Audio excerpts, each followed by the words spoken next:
ਕੋਈ ਕਿਸੇ ਦਾ ਮੁਸਲਮਾਨ ਭੈਣ ਭਰਾ ਕੋ ਸਹਾਰਾ ਬਣ ਕੇ ਆ ਜਾਂਦਾ, ਜਿਹੜੇ ਕੋਈ ਸਹਿਬ ਹਸੀਅਤ ਨੇ ਕਿਸੇ ਮਾੜੇ ਦਾ।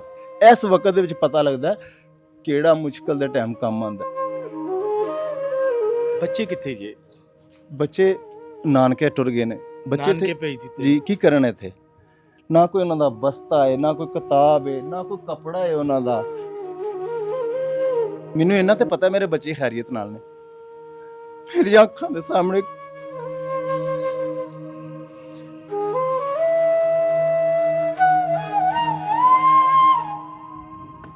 ਸਾਨੂੰ ਪਤਾ ਸੀ ਕਿਸ ਤਰ੍ਹਾਂ ਇਹ ਸਾਰਾ ਕੁਝ ਬਣਾਇਆ ਸੀ। ਮੈਂ ਇਹਨਾਂ ਨੂੰ ਕੀ ਕਰਾਂਗਾ? ਮੈਂ ਰਾਤ ਦਿਨ ਅੰਦਰੋਂ ਅੰਦਰ ਮਰਨਾ, ਰਾਤ ਸਾਰੀ ਰਾਤ ਜਾਗਦਾ ਰਹਿਣਾ ਵਾ ਆਪਣੇ ਬੱਚਿਆਂ ਨੂੰ ਇਹ ਚੀਜ਼ਾਂ ਵੇਖ ਵੇਖ ਕੇ ਕਿ ਮੈਂ ਇਹ ਬੱਚਿਆਂ ਨੂੰ ਬਸਤੇ ਪਵਾ ਕੇ ਸਕੂਲ ਲੈ ਕੇ ਜਾਂਦਾ ਸੀ। ਜੀ ਬਿਸਮਿਲ੍ਲਾਹਿਰ ਰਹਿਮਾਨਿਰ ਰਹੀਮ। ਤੇ ਇੱਕ ਐਸੀ ਫੈਮਿਲੀ ਦਾ ਘਰ ਹੈ ਜਿਹੜਾ ਪਿੰਡੋਂ ਬਾਹਰ ਸੀ, ਤੇ ਸਾਨੂੰ ਉਹਦੀ ਵੀ ਇਤਲਾਹ ਮਿਲੀ। ਤੇ ਇਹ ਦੇਖੋ ਜੋ ਸਲਾਬ ਨੇ ਜੋ ਹਾਲ ਕੀਤਾ ਹੈ, ਰਸਤੇ ਸਾਰੇ ਖਰਾਬ।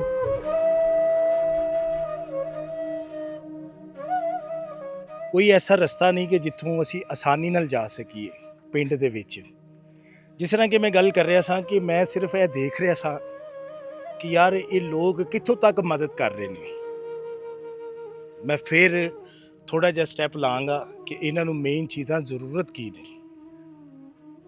ਤੇ ਪਿੰਡ ਕਾਫੀ ਇਹ ਜਿਹੜਾ ਸਲਾਬ ਦੇ ਵਿੱਚ ਕਾਫੀ ਰੁੜ ਗਿਆ ਸਮਾਨ ਇਸ ਪਿੰਡ ਦਾ, ਤੇ ਮੇਰੇ ਨਾਲ ਲਾਜ਼ਮਨ ਜੁੜਿਆ ਜੇ। ਤੇ ਉਸ ਫੈਮਿਲੀ ਨਾਲ ਮੈਂ ਦਿਖਾਵਾਂਗਾ ਜਿਹੋ ਜਿਹੇ ਰਸਤੇ ਨੇ ਤੁਸੀਂ ਦੇਖ ਲਓ ਜਿਸ ਤਰ੍ਹਾਂ ਅਸੀਂ ਜਾਣਾ ਹੈ। जाने कब होंगे कम इस दुनिया के गम, जाने कब होंगे कम इस दुनिया के गम, जीने वालों पे सदा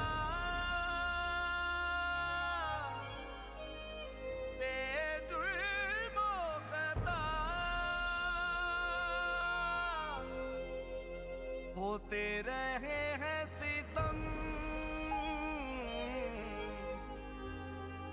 जाने कब होंगे कम इस दुनिया के गम, जाने कब होंगे कम। ਜਿਸ ਤਰ੍ਹਾਂ ਕਿ ਤੁਸੀਂ ਵੀਡੀਓ ਇਹ ਦੇਖ ਰਹੇ ਸੋ, ਜਿਵੇਂ ਮੈਂ ਦੱਸਿਆ ਕਿ ਪਿੰਡੋਂ ਬਾਹਰ ਇਹ ਇੱਕ ਰਿਹਾਇਸ਼ ਹੈ, ਇਹ ਫੈਮਿਲੀ ਦਾ ਘਰ ਹੈ। ਇਹ ਤੁਸੀਂ ਦੇਖ ਲਓ, ਇਹ ਸੂਰਤ ਹਾਲ ਹੋ ਗਈ। ਸਲਾਬ ਨੇ ਜੋ ਇਸ ਘਰ ਦਾ ਨਿਜ਼ਾਮ ਕੀਤਾ ਹੈ, ਇਹ ਹਾਲ ਹੋ ਗਿਆ। ਇਹ ਲੋਕ ਕਿਵੇਂ ਰਹਿ ਰਹੇ ਨੇ ਉਹ ਇਹਨਾਂ ਨੂੰ ਪਤਾ ਹੈ। ਜਿਸ ਤਰ੍ਹਾਂ ਕਿ ਮੈਂ ਤੁਹਾਨੂੰ ਦੱਸ ਰਿਹਾ ਹਾਂ ਕਿ ਯਾਰ ਕਿ ਮੈਂ ਹਮੇਸ਼ਾ ਉਦੋਂ ਪਹੁੰਚਣਾ ਵਾਂ ਕਿ ਜਦੋਂ ਯਾਰ ਇਹਨਾਂ ਲੋਕਾਂ ਨੂੰ ਉਸ ਚੀਜ਼ ਦੀ ਜ਼ਰੂਰਤ ਹੈ ਜਿਹੜੀ ਜ਼ਿੰਦਗੀ ਦੇ ਨਾਲ ਚੱਲਦੀ ਹੈ। ਮੇਰੀ ਹਮੇਸ਼ਾ ਕੋਸ਼ਿਸ਼ ਰਹੀ ਯਾਰ ਜਿਹੜਾ ਮਜਬੂਰ ਹੈ ਨਾ, ਉਹ ਵੈਸੇ ਲੋਕ ਵੀਡੀਓ ਦੇਖਣ ਨਾ ਦੇਖਣ, 5 ਸਾਲ ਤੋਂ ਮੇਰਾ ਇਹੀ ਮਿਸ਼ਨ ਹੈ ਕਿ ਇਸ ਤਰ੍ਹਾਂ ਦੇ ਜਿਹੜੇ ਖਾਨਦਾਨ ਲੋਕ ਨੇ ਕਿ ਮੈਂ ਉਹਨਾਂ ਦੀ ਹੀ ਜਾ ਕੇ ਮਦਦ ਕੀਤੀ। ਜੋ ਜ਼ਰੂਰਤ ਦੀਆਂ ਚੀਜ਼ਾਂ ਨੇ ਹਮੇਸ਼ਾ ਉਹ ਲੈ ਕੇ ਆਇਆ ਵਾਂ। ਇਹ ਮੇਰਾ ਇੱਕ ਵੀਰ ਹੈ, ਭਾਈ ਹੈ, ਜਿਹਦੀ ਇਹ ਰਿਹਾਇਸ਼ ਹੈ ਜੀ। अस्सलाम वालेकुम जी। ਵਾਲੇਕੁਮ ਸਲਾਮ। ਇਹ 2 ਮਿੰਟ ਤੁਹਾਡੇ ਚਾਹੀਦੇ ਨੇ ਜੀ ਹੁਕਮ ਕਰੋ ਸਰ। ਇਹ ਕਿਸ ਦਿਨ ਇਹ ਸਲਾਬ ਆਇਆ ਤੁਹਾਡੇ ਇਸ ਇਲਾਕੇ ਦੇ ਵਿੱਚ ਤੇ ਕੀ ਮਾਮਲਤ ਬਣਿਆ? ਇਹ ਸਰ 10-12 ਦਿਨ ਤਕਰੀਬਨ ਹੋ ਚੱਲੇ ਨੇ ਸਲਾਬ ਨੂੰ ਆਇਆ, ਤੇ ਸਾਨੂੰ ਤੇ ਇੰਨਾ ਇਲਮ ਹੀ ਨਹੀਂ ਸੀ ਕਿ ਇੰਨੀ ਸਪੀਡ ਨਾਲ ਇਸ ਤਰ੍ਹਾਂ ਆਏਗਾ। ਸਾਡੇ ਕੋਲ ਤੇ ਅੱਲਾ ਦਾ ਸ਼ੁਕਰ ਹੈ ਕਿ ਸਿਰਫ ਜਾਨਾਂ ਬਚਾ ਕੇ ਬਾਹਰ ਨਿਕਲੇ, ਔਰ ਨਿਕਲਦੇ ਇਤਨਾ ਕੁ ਪਾਣੀ ਹੋ ਗਿਆ ਸੀ ਕਿ ਵਿੱਚ ਸਾਨੂੰ ਇਹ ਵੀ ਲੱਗਦਾ ਸੀ ਕਿ ਅਸੀਂ ਨਿਕਲ ਵੀ ਪਾਵਾਂਗੇ ਕਿ ਨਹੀਂ। ਸਾਡੇ ਮਾਲ ਮਵੇਸ਼ੀ ਕੋ ਬੱਕਰੀਆਂ ਵਗੈਰਾ ਬੱਕਰੇ ਸਨ, ਉਹ ਵੀ ਨਹੀਂ ਅਸੀਂ ਬਚਾ ਸਕੇ, ਨਾ ਕੱਢ ਸਕੇ। ਸਮਾਨ ਦੀ ਇਹ ਸੂਰਤ ਹਾਲ ਤੁਹਾਡੇ ਸਾਹਮਣੇ, ਦੱਸਣ ਦੀ ਲੋੜ ਕੋਈ ਨਹੀਂ।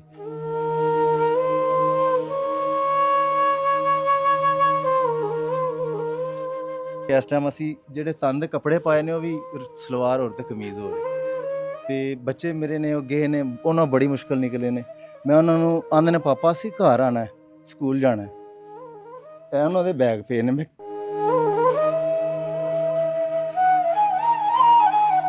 ਮੇਰੇ ਕੋਲ ਨਹੀਂ ਇੰਨੇ ਵਸਾਇਲ, ਮੈਨੂੰ ਤੇ ਇਹ ਵੀ ਨਹੀਂ ਯਕੀਨ ਹੋ ਰਿਹਾ ਤੁਸੀਂ ਆਏ ਹੋ, ਸਾਡੇ ਤੱਕ ਕੋਈ ਪਹੁੰਚਿਆ ਹੀ ਨਹੀਂ, ਨਾ ਕੋਈ ਖਾਣੇ ਵਾਲਾ ਨਾ ਕੋਈ ਦਵਾਈ ਵਾਲਾ। ਸਾਡੇ ਇਹ ਪੈਰਾਂ ਦੀ ਹਾਲਾਤ ਦੇਖੋ, ਇਹ ਵੇਖੋ ਫਟ ਗਏ ਨੇ, ਚੀਰੇ ਆ ਕੇ ਅਸੀਂ ਖੁਦ ਜਾ ਕੇ ਮੈਡੀਸਨ ਲੈ ਕੇ ਆਏ ਹਾਂ, ਤੇ ਕੋਈ ਕਿਸੇ ਨੇ ਪੁੱਛਿਆ ਇਹ ਤੁਸੀਂ ਆਏ ਹੋ, ਬੜੀ ਮਿਹਰਬਾਨੀ। ਸਾਨੂੰ ਇੰਨਾ ਹੌਸਲਾ ਹੋ ਗਿਆ, ਸਾਨੂੰ ਕੁਝ ਨਾ ਲੱਭੇ, ਸਾਡੀ ਸੁਣਨ ਵਾਲਾ ਤਾਂ ਕੋਈ ਹੈ। ਅਸੀਂ ਰੱਬ ਦੇ ਦਿੱਤਿਆਂ ਪੂਰੀ ਪੈਂਦੀ ਏ, ਕੋਈ ਕਿਸੇ ਦਾ ਮੁਸਲਮਾਨ ਭੈਣ ਭਰਾ ਕੋ ਸਹਾਰਾ ਬਣ ਕੇ ਆ ਜਾਂਦਾ, ਜਿਹੜੇ ਕੋਈ ਸਹਿਬ ਹਸੀਅਤ ਨੇ ਕਿਸੇ ਮਾੜੇ ਦਾ, ਇਸ ਵਕਤ ਦੇ ਵਿੱਚ ਪਤਾ ਲੱਗਦਾ ਕਿਹੜਾ ਮੁਸ਼ਕਲ ਦੇ ਟਾਈਮ ਕੰਮ ਆਉਂਦਾ। ਸੋਫਿਆਂ ਤੇ ਬਹਿ ਕੇ, ਘਰਾਂ 'ਚ ਬੈਠਕਾਂ 'ਚ ਬਹਿ ਕੇ ਵੀਡੀਓ ਵੇਖ ਲੈਣੀਆਂ, ਤੇ ਉਹ ਉਹਨਾਂ ਦੀ ਇੰਜੋਏ ਵੇ। ਸਾਨੂੰ ਪੁੱਛ ਕੇ ਵੇਖੋ ਅਸੀਂ ਕਿਸ ਤਰ੍ਹਾਂ ਰਾਤ ਦਿਨ ਪੇ ਕੱਢਨੇ ਆ, ਸਾਡੇ ਵਾਸਤੇ ਤੇ ਕਿਆਮਤ ਆ ਗਈ ਹੈ। ਸਲਾਬ ਦੇ ਉੱਤੇ ਫਿਰ ਸਲਾਬ, ਸਾਡੇ ਕੋਲ ਨਾ ਕੋਈ ਖਾਣ ਨੂੰ, ਨਾ ਕੋਈ ਦਾਣਾ, ਨਾ ਕੋਈ ਚਾਵਲ, ਕੋਈ ਸ਼ੈਨੀਆਂ। ਵੇਖੋ ਭੜੋਲੇ ਤੁਹਾਡੇ ਸਾਹਮਣੇ ਰੋਡ ਖਾਲੀ ਪਏ ਨੇ, ਤੇ ਅਸੀਂ ਇਸ ਬੱਦਲ ਦੇ ਵਿੱਚ, ਇਸ ਮੌਸਮ ਦੇ ਵਿੱਚ ਅੱਲਾਹ ਤਾਲਾ ਅੱਗੇ ਹੀ ਦੁਆ ਕਰਨੇ, ਯਾ ਅੱਲਾ ਇਹਦੀ ਮੁਸੀਬਤ ਨਾ ਕਿਸੇ ਤੇ ਲਿਆਈ ਮੌਲਾ। ਬੱਚੇ ਕਿੱਥੇ ਜੇ?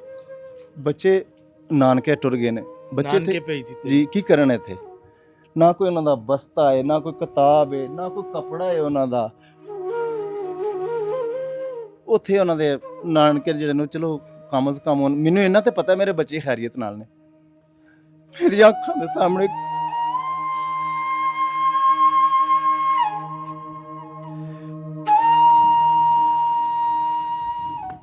ਸਾਨੂੰ ਪਤਾ ਸੀ ਕਿਸ ਤਰ੍ਹਾਂ ਆਇਆ, ਸਾਰਾ ਕੁਝ ਬਣਾਇਆ ਸੀ, ਕਿਸੇ ਦਾ ਕਸੂਰ ਨਹੀਂ। ਤੋ ਆਫਤਾਂ ਨੇ ਆਂਦੀਆਂ ਨੇ, ਅੱਲਾਹ ਤਾਲਾ ਦੀ ਜ਼ਾਤ ਅਜ਼ਮਾਇਸ਼ਾਂ ਲੈਂਦੀ ਹੈ। ਇਹਨਾਂ ਅਜ਼ਮਾਇਸ਼ਾਂ ਦੇ ਵਿੱਚ ਭੈਣ ਭਰਾ ਆ ਜਾਂਦਾ, ਸਾਨੂੰ ਇੰਨਾ ਕੁ ਸਕੂਨ ਹੁੰਦਾ ਕਿ ਸਾਡੇ ਆ ਕੇ ਕਿਸੇ ਨੇ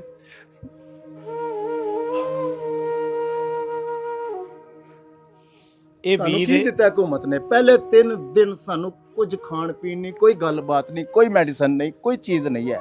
ਸਾਨੂੰ 3 ਦਿਨ ਅਸੀਂ ਭੁੱਖੇ ਪਿਆਸੇ ਰਹੇ ਹਾਂ। ਮੈਂ ਇਕੱਲਾ ਹੀ ਨਹੀਂ, ਤਕਰੀਬਨ ਬਸਤੀ ਵਾਲੇ ਸਾਰੇ ਵਿਚਾਰੇ ਸੜਕ ਦੇ ਉੱਤੇ ਬੇਆਸਰਾ, ਬੱਦਲ ਇੰਜ ਵਸ ਰਿਹਾ, ਥੱਲੇ ਚਾਦਰਾਂ ਪੱਲੀਆਂ ਪਾਈਆਂ ਨੇ ਤੇ ਬੈਠੇ ਨੇ ਇੰਜ ਕਰਕੇ। ਲੋਕ ਜਾ ਰਹੇ ਨੇ ਟਿਕਟਾਕਾਂ ਬਣਾ ਰਹੇ ਨੇ ਟਿਕਟਾਕਾਂ। ਇੱਥੇ ਕੋਈ ਰਾਸ਼ਨ ਲੈ ਕੇ ਜੇ ਆਇਆ ਹੀ ਏ ਕੋਈ, ਉਹਨੇ ਵੀ 10-10 ਵੀਡੀਓ ਇੱਕ ਡੱਬੇ ਦੀਆਂ ਬਣਾਈਆਂ ਨੇ। ਇਹ ਡੱਬਾ ਇੰਜ ਕਰਕੇ ਇੰਜ ਹੋਵੋ ਆਵਾਜ਼ਾਰ ਹੋ ਜਾਂਦਾ ਸੀ ਕਿ ਯਾਰ ਇਹ ਫੜ, ਸਾਡੀ ਤੂੰ ਤਮਾਸ਼ਾ ਬਣਾਉਣ ਲੱਗੇ। ਅੱਜ ਕੱਲ ਫਾਊਂਡੇਸ਼ਨ ਬਹੁਤ ਜ਼ਿਆਦਾ ਹੈ ਨਾ, ਕਿ ਅਸੀਂ ਇਹ ਚੈਰਿਟੀ ਦਾ ਕੰਮ ਕਰ ਰਹੇ ਹਾਂ। ਜ਼ਿਆਦਾਤਰ ਲੋਕ ਇਹੀ ਕੰਮ ਕਰ ਰਹੇ ਨੇ ਕਿ ਡੱਬਾ ਫੜਾਇਆ, ਵੀਡੀਓ ਬਣਾਈ, ਤੇ ਇਹ ਚੀਜ਼ਾਂ। ਜਿਸ ਤਰ੍ਹਾਂ ਕਿ ਮੈਂ ਗੱਲ ਕਰ ਰਿਹਾ, ਦੇਖੋ ਕਿੱਡਾ ਮਜਬੂਰ ਹੈ ਸ਼ਖਸ ਆ। ਮੇਰੇ ਖੁਦ ਅਥਰੂ ਆ ਰਹੇ ਨੇ ਕਿ ਫੈਮਲੀਆਂ ਇਸ ਟਾਈਮ ਕਿੰਨੀਆਂ ਕੁ ਪਰੇਸ਼ਾਨ ਨੇ। ਅਸੀਂ ਡੱਬੇ ਦੇ ਉੱਤੇ ਵੀਡੀਓ ਬਣਾਉਂਦੇ ਆ, ਇੱਕ ਡੱਬਾ ਅਸਾਂ ਅੱਗ ਲਾਣੀ ਇਹਨਾਂ ਟਿਕਟਾਕਾਂ ਬਣਾਉਣ ਵਾਲਿਆਂ ਨੂੰ। ਸਾਨੂੰ ਕੀ ਇਹਨਾਂ ਮਾੜਿਆਂ ਬੰਦਿਆਂ ਨੂੰ ਇਹਨਾਂ ਨੇ ਟੀਵੀ ਦੇ ਉੱਤੇ ਇੰਜ ਵਿਖਾ ਦੇਣਾ, ਇਸ ਤਰ੍ਹਾਂ ਕਰਦੇ ਹੋ, ਇਸ ਤਰ੍ਹਾਂ ਜੀ ਇਹਨਾਂ ਦੀ ਖਿਦਮਤ ਕਰਨਗੇ, ਇਹ ਕੀਤਾ। ਇੱਥੇ ਮੈਂ ਆਪਣੀਆਂ ਅੱਖਾਂ ਨਾਲ ਵੇਖਿਆ।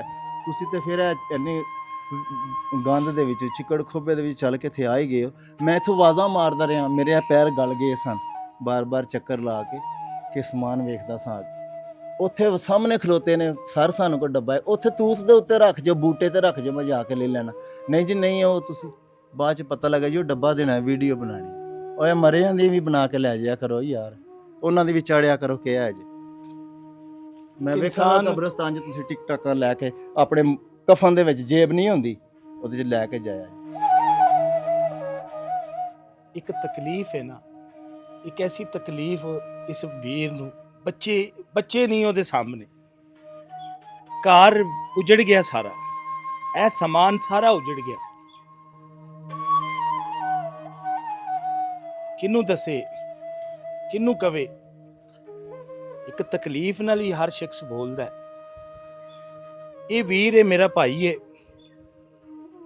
ਕਾਰੋਬਾਰ ਤੇ ਦੇਖੋ ਜੋ ਵੀ ਸੀ, ਇਹ ਸ਼ਖਸ ਨੇ ਮੈਨੂੰ ਦੱਸਿਆ ਕਿ ਅਸੀਂ ਇਹ ਜਾਨਵਰ ਰੱਖੇ ਸਨ, ਜਾਨਵਰ ਸਾਰੇ ਮੇਰੇ ਰੁੜ ਗਏ। ਇੱਕ ਅੱਧਾ ਜਿਹੜਾ ਜਾਨਵਰ ਇਹ ਬਾਹਰ ਬਚੇ ਹੈ, ਜੋ ਉਹਦਾ ਰੋਜ਼ੀ ਦਾ ਜੋ ਵੀ ਇਹਦਾ ਵਸੀਲਾ ਸੀ, ਜੋ ਵੀ ਰੋਜ਼ੀ ਆਪਣੇ ਬੱਚਿਆਂ ਸੇ, ਉਸ ਜਾਨਵਰਾਂ ਦੇ ਵਿੱਚੋਂ ਹੀ ਸਾਰਾ ਸਿਸਟਮ ਕਰਦਾ ਸੀ। ਸਾਡਾ ਆਪਣਾ ਘਰ ਵੀ ਨਹੀਂ, ਅਸੀਂ ਕਿਰਾਏ ਦੇ ਘਰ ਤੇ ਰਹਿੰਦੇ ਹਾਂ। ਅਸੀਂ ਕਿਰਾਇਆ ਦਿਆਂਗੇ, ਮਾਲਕ ਮਕਾਨ ਤੇ ਮਹੀਨੇ ਬਾਅਦ ਆ ਕੇ ਉਹਨਾਂ ਦਰਵਾਜ਼ਾ ਖੜਕਾ ਦਿੰਦੇ, ਲਿਆਓ ਜੀ। ਉਹਨਾਂ ਇਹ ਨਹੀਂ ਵੇਖਣਾ, ਅਸੀਂ ਉਹਨਾਂ ਨੂੰ ਆਖਾਂਗੇ ਵੀ ਸਾਡੇ ਹਾਲਾਤ ਨੇ, ਉਹਨਾਂ ਆਣਾ ਨਹੀਂ। ਮਾਲਕ ਮਕਾਨ ਨੇ ਤੇ ਆਪਣਾ ਕਿਰਾਇਆ ਲੈ ਲੈਣਾ ਆ ਕੇ। ਮੈਂ ਅੱਗੇ ਚਲੋ ਬੱਕਰੀਆਂ ਸਨ ਲੈ ਲੈਨੇ, ਕੋਈ ਵੱਡਾ ਹੁੰਦਾ ਵੇਚ ਲਈਦਾ। ਇਹ ਹੀ ਹੁੰਦੀ ਹੈ ਸਾਡੀ ਕਿ ਕੁਰਬਾਨੀ ਦੇ ਉੱਤੇ ਕੋਈ ਥੋੜੇ ਜਾਨਵਰ 2-4 ਤਿਆਰ ਹੋ ਜਾਂਦੇ ਨੇ, ਉਹ ਅਸੀਂ ਵੇਚ ਲੈਂਦੇ ਹਾਂ। ਤੇ ਹੁਣ ਅਸੀਂ ਮਾਲਕ, ਇਹ ਇੱਕ ਬੱਕਰੀ ਉਹ ਵੀ ਕਿਸੇ ਨੇ ਫੜੀ, ਉਹ ਸਾਹਮਣੇ ਹਵੇਲੀ ਵਾਲੇ ਨੇ, ਉਹਦੀ ਕੰਧ ਨਾਲ ਲੱਗੀ, ਉਹਨੇ ਖਿੱਚ ਕੇ ਚਾਹ ਲਈ। ਤਕਲੀਫ ਦੇਖੋ ਭਾਈਜਾਨ ਬਹੁਤ ਜ਼ਿਆਦਾ ਹੈ ਇਸ ਟਾਈਮ। ਦੇਖੋ ਮੈਂ ਤੁਹਾਡਾ ਦਰਦ ਜਿਹੜਾ ਨਾ ਮੈਂ ਵੰਡਾਨ ਆਇਆ ਕਿ ਤੁਹਾਡਾ ਦਰਦ ਦੇਖੋ, ਜਿਸ ਤਰ੍ਹਾਂ ਕਿ ਇੰਡੀਆ ਦੇ ਵਿੱਚ ਪਾਣੀ ਆਇਆ ਹੈ, ਉਹਨਾਂ ਸਿੱਖਾਂ ਨੇ ਸਾਰਿਆਂ ਨੇ ਮਿਲ ਜੁਲ ਕੇ ਉਹਨਾਂ ਲੋਕਾਂ ਦੀ ਮਦਦ ਕੀਤੀ। ਇੱਥੇ ਬਿਰਿਆਨੀ ਦੇ ਡੱਬੇ ਤੋਂ ਇਲਾਵਾ ਕੋਈ ਗੱਲ ਹੀ ਨਹੀਂ ਹੈ। ਇੱਕੋ ਹੀ ਗੱਲ ਹੈ, ਬਿਰਿਆਨੀ ਦਾ ਡੱਬਾ। ਜਿਤਨੇ ਦਿਨ ਹੋ ਗਏ ਨੇ ਨਾ ਇਹ ਸਲਾਬ ਆਇਆ, ਹਾਲੇ ਤੱਕ ਸਿਰਫ ਇੱਕ ਮੈਂ ਤੇ ਆਪਣੀ ਗੱਲ ਕਰਨਾ, ਜਾ ਕੇ ਬਿਰਿਆਨੀ ਦਾ ਡੱਬਾ ਜਾਂ ਕੋਈ ਚਾਵਲ ਕਿਸੇ ਲਿਆ, ਜਿਸ ਤਰ੍ਹਾਂ ਵੀ ਕਿਸੇ ਖਾਣਾ ਲਿਆਂਦਾ, ਲੇਕਿਨ ਉਹ ਵੀ ਕਿਸੇ ਹਕੂਮਤ ਵੱਲੋਂ ਨਹੀਂ। ਮੁਹੰਮਦ ਸਈਦ ਸਾਹਿਬ ਦੇਖੋ, ਨੁਕਸਾਨ ਜਿਹੜਾ ਹੋਣਾ ਸੀ ਹੋ ਗਿਆ। ਸਾਡਾ ਚੈਨਲ ਹੈ ਸਹਾਰਾ ਬਣੋ ਜੀ। ਮੈਂ ਇਸ ਚੈਨਲ ਦੇ ਉੱਤੇ ਅਕਸਰ ਲੋਕਾਂ ਨੂੰ ਅੱਲਾ ਦੀ ਤਰਫੋਂ ਰੋਜ਼ਗਾਰ ਲਗਾ ਕੇ ਦੇਣਾ ਵਾ। ਦੇਖੋ ਤੁਹਾਡੇ ਹਾਲਾਤ ਦੇਖੇ, ਕੋਈ ਰਹਿਣ ਦੀ ਜਗ੍ਹਾ ਨਹੀਂ, ਕੋਈ ਬਹਿਣ ਦੀ ਜਗ੍ਹਾ ਨਹੀਂ। ਵੇਖੋ ਕਿਸ ਤਰ੍ਹਾਂ ਤੁਸੀਂ ਰੋਟੀ ਖਾ ਰਹੇ ਹੋ, ਬੀਵੀ ਵੀ ਤੁਹਾਡੀ ਪੇਕੇ ਚਲੀ ਗਈ, ਕਿਸ ਤਰ੍ਹਾਂ ਖਾਣਾ ਤੁਸੀਂ, ਇਹ ਤੁਹਾਨੂੰ ਪਤਾ ਹੈ ਜਾਂ ਰੱਬ ਨੂੰ ਪਤਾ ਹੈ ਕਿ ਕਿਸ ਤਰ੍ਹਾਂ ਨਿਜ਼ਾਮ ਚੱਲ ਰਿਹਾ ਹੈ। ਹੁਣ ਤੁਹਾਨੂੰ ਮੇਨ ਚਾਹੀਦਾ ਕੀ ਹੈ? ਸਰ ਮੇਨ ਤੇ ਆਈ ਹੈ ਕਿ ਜਿਹੜਾ ਇੱਕ ਸਾਨੂੰ ਪੇਸ਼ਾ ਜਿਹੜਾ ਧੰਦਾ ਸੀ, ਜਿਹੜਾ ਕੰਮ ਕਰਨੇ ਆ, ਬੱਕਰੀਆਂ ਨੇ ਸਾਡੀਆਂ ਇੱਕ ਰਹਿ ਗਈ, ਉਹ ਵੀ ਕੁਝ ਰੁੜ ਗਈਆਂ ਨੇ। ਕੁਝ ਸਾਨੂੰ ਬੱਕਰੀਆਂ ਨੇ ਇਸ ਤਰ੍ਹਾਂ ਦੀਆਂ ਲੈ ਦਿਓ, ਕੋਈ ਮੇਰਾ ਰੁਜ਼ਗਾਰ ਟੁਰ ਪਵੇ, ਚਲੋ ਮੈਂ ਉਹਨਾਂ ਨੂੰ ਸਾਂਭਦਾ ਰਵਾਂ, ਕੋਈ ਰਾਸ਼ਨ ਥੋੜ੍ਹਾ ਜਿਹਾ ਹੋ ਜੇ, ਕੋਈ ਜਾਂ ਬਿਸਤਰੇ ਹੋ ਜਾਣ, ਜਿਹੜੇ ਕਿ ਮੈਂ ਬਿਸਤਰੇ ਆਣ, ਮੈਂ ਬੱਚਿਆਂ ਨੂੰ ਵੀ ਬੁਲਾ ਲਵਾਂ, ਮੇਰੇ ਬੱਚੇ ਆ ਜਾਣ ਮੇਰੇ ਸਾਹਮਣੇ ਰਹਿਣ, ਮੈਂ ਉਹਨਾਂ ਨੂੰ ਸਕੂਲ ਘੱਲਾਂ, ਅਤੇ ਕੋਈ ਮਾਲੀ ਇਮਦਾਦ ਥੋੜ੍ਹੀ ਜਿਹੀ ਕਰ ਦਿੱਤੀ ਜਾਏ, ਤਾਂ ਕਿ ਮੈਂ ਥੋੜ੍ਹਾ ਜਿਹਾ ਸਟਾਰਟ ਹੋ ਜਾਵਾਂ। ਫਿਰ ਆਹਿਸਤਾ ਆਹਿਸਤਾ ਮੈਂ ਅੱਗੋਂ ਮਿਹਨਤ ਮੁਸ਼ੱਕਤ ਵੀ ਕਰ ਲਾਂਗਾ, ਅਤੇ ਕੋਈ ਬੱਕਰੀਆਂ ਦਾ ਆਸਰਾ ਨਾਲ ਹੋ ਜਾਏ। ਮੇਰੀਆਂ 5-6 ਬੱਕਰੀਆਂ ਰੁੜ ਗਈਆਂ ਨੇ, 2 ਬੱਕਰੇ ਸਨ ਰੱਖੇ, ਉਹ ਰੁੜ ਗਏ ਨੇ। ਅਤੇ ਮੈਂ ਹੁਣ ਕੀ ਸੋਚਣਾ, ਬੱਚਿਆਂ ਨੂੰ ਲਿਆ ਕੇ ਵੀ ਇੱਥੇ ਕੀ ਕਰਾਂਗਾ। ਇਹ ਦੇਖੋ ਮੈਂ ਆਪ ਸ਼ਾਮ ਨੂੰ 8 ਪਹਿਰ ਬਾਅਦ ਰੋਟੀ ਪਕਾਉਣਾ ਮੈਂ ਚੁੱਲ੍ਹੇ ਦੇ ਉੱਤੇ, ਮੈਂ ਬੱਚਿਆਂ ਨੂੰ ਕੀ ਦਿਆਂਗਾ, ਕੀ ਖਾਣਗੇ, ਉਹ ਕੀ ਲੈ ਕੇ ਜਾਣਗੇ ਸਕੂਲ, ਇਹ ਲੈ ਕੇ ਜਾਣਗੇ। ਅੱਜ ਤੇ ਬਸਤਾ ਲੈਣ ਜਾਈਏ 2000 ਤੋਂ ਘੱਟ ਨਹੀਂ ਦਿੰਦੇ, ਅਸੀਂ ਗਰੀਬ ਬੰਦੇ ਕੀ ਕਰਾਂਗੇ। ਇਹ ਵੀਰ ਹੈ ਮੇਰਾ ਮੁਹੰਮਦ ਸਈਦ, ਇਹਨਾਂ ਦਾ ਨਾਂ ਹੈ। ਜਿੰਨੀ ਮਦਦ ਤੁਸੀਂ ਕਰ ਸਕਦੇ ਹੋ ਇਸ ਸ਼ਖਸ ਦੀ, ਔਰ ਹੱਕਦਾਰ ਹੈ, ਮਜਬੂਰ ਹੈ, ਤੇ ਇਹਦੀ ਅਗਰ ਤੁਸੀਂ ਮਦਦ ਕਰ ਦਿੰਦੇ ਹੋ, ਅੱਲਾ ਨੂੰ ਰਾਜ਼ੀ ਕਰਨਾ ਸੇ, ਦੇਖੋ ਉਜੜ ਗਿਆ ਘਰ ਉਹਦਾ। ਇਹ ਮੇਰੇ ਬੱਚਿਆਂ ਦੀਆਂ ਵਰਦੀਆਂ ਨੇ, ਮੈਂ ਉਹਨਾਂ ਨੂੰ ਕੀ ਕਰਾਂਗਾ। ਮੈਂ ਰਾਤ ਦਿਨ ਅੰਦਰੋਂ ਅੰਦਰ ਮਰਨਾ, ਰਾਤ ਸਾਰੀ ਰਾਤ ਜਾਗਦਾ ਰਹਿਣਾ ਵਾ ਆਪਣੇ ਬੱਚਿਆਂ ਨੂੰ ਇਹ ਚੀਜ਼ਾਂ ਵੇਖ ਵੇਖ ਕੇ, ਕਿ ਮੈਂ ਇਹ ਬੱਚਿਆਂ ਨੂੰ ਬਸਤੇ ਪਵਾ ਕੇ ਸਕੂਲ ਲੈ ਕੇ ਜਾਂਦਾ ਸੀ।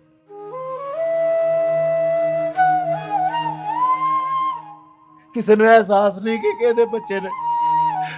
ਮੈਂ ਆਪਣੇ ਬੱਚਿਆਂ ਦੇ ਨਹੀਂ, ਸਭ ਬੱਚੇ ਜਾ ਕੇ ਵੇਲੋ ਗਰੀਬ ਆਦਮੀਆਂ ਦੇ, ਉਹ ਕਿਸੇ ਵੱਲ ਕੋਈ ਵੀ ਨਹੀਂ ਯਾਰ ਜਾਂਦਾ। ਤੁਸੀਂ ਅੱਲਾ ਨੇ ਆਏ ਹੋ ਭੇਜਿਆ ਨੇ ਨਾ ਸਾਨੂੰ, ਅੱਲਾ ਨੇ ਭੇਜਿਆ ਹੈ ਨਾ। ਇਹ ਸ਼ਖਸ ਵੀ ਮਾਲੀ ਇਮਦਾਦ ਹੋ ਸਕਦੀ ਹੈ, ਬੱਚਿਆਂ ਦੇ ਬੈਗ ਆ ਜਾਣ, ਯੂਨੀਫਾਰਮ ਆ ਜਾਏ, ਕੋਈ ਬਿਸਤਰੇ, ਕੋਈ ਰਾਸ਼ਨ, ਕੋਈ ਐਸਾ ਸੈਟਅਪ ਇਹਦਾ ਕਰ ਦਿੱਤਾ ਜਾਏ। ਮੁਸਲਮਾਨ ਹੈ, ਮੁਸਲਮਾਨ ਦਾ ਕੰਮ ਹੈ ਮੁਸਲਮਾਨ ਦੀ ਮਦਦ ਕਰਨਾ। ਇੰਡੀਆ ਦੇ ਵਿੱਚ ਸਲਾਬ ਆਇਆ, ਸਿੱਖਾਂ ਨੇ ਇੱਟ ਨਾਲ ਇੱਟ ਵਜਾ ਦਿੱਤੀ ਹੈ। ਤੇ ਇੱਥੇ ਦੇਖੋ ਤੁਸੀਂ, ਇਹ ਲੋਕ ਕਿੱਡੇ ਕੋ ਪਰੇਸ਼ਾਨ ਹੋਏ ਨੇ, ਮਜਬੂਰ ਨੇ। ਮਦਦ ਕਰੋ, ਅੱਲਾ ਦੇ ਵਾਸਤੇ ਇਹਨਾਂ ਦੀ ਮਦਦ ਕਰੋ। ਕੁਛ ਵੀ ਨਹੀਂ ਇਹਨਾਂ ਕੋ ਖਾਣ ਨੂੰ, ਰਹਿਣ ਨੂੰ ਜਗ੍ਹਾ ਕੋਨੀ, ਬਹਿਣ ਨੂੰ ਜਗ੍ਹਾ ਕੋਨੀ, ਸੌਣ ਨੂੰ ਜਗ੍ਹਾ ਕੋਨੀ। ਇਹ ਲੋਕ ਕਿਵੇਂ ਇਸ ਟਾਈਮ ਮਜਬੂਰ ਹੋਏ ਨੇ, ਪਰੇਸ਼ਾਨ ਹੋ ਗਏ ਨੇ। ਜੋ ਘਰ ਦੀ ਹਾਲ ਹੈ, ਅੱਲਾ ਦੇ ਵਾਸਤੇ ਇਹਨਾਂ ਲੋਕਾਂ ਦੀ ਮਦਦ ਕਰੋ, ਅੱਲਾ ਦੇ ਵਾਸਤੇ ਇਹਨਾਂ ਦੀ ਮਦਦ ਕਰ ਦਿਓ। ਜਿਹਨੂੰ ਅੱਲਾ ਨੇ ਨਵਾਜ਼ਿਆ ਆਪਣੀ ਰਹਿਮਤਾਂ ਦੇ ਨਾਲ, ਆਪਣੀ ਬਰਕਤਾਂ ਦੇ ਨਾਲ, ਜ਼ਰੂਰ ਮਦਦ ਕਰਿਆ ਜੇ ਮੁਹੰਮਦ ਸਈਦ ਸਾਹਿਬ ਦੀ ਜਿੰਨੀ ਹੋ ਸਕਦੀ। ਤੇ ਵੀਡੀਓ ਨੂੰ ਲਾਜ਼ਮਨ ਸ਼ੇਅਰ ਕਰਿਆ। ਪਾਕਿਸਤਾਨ ਜ਼ਿੰਦਾਬਾਦ।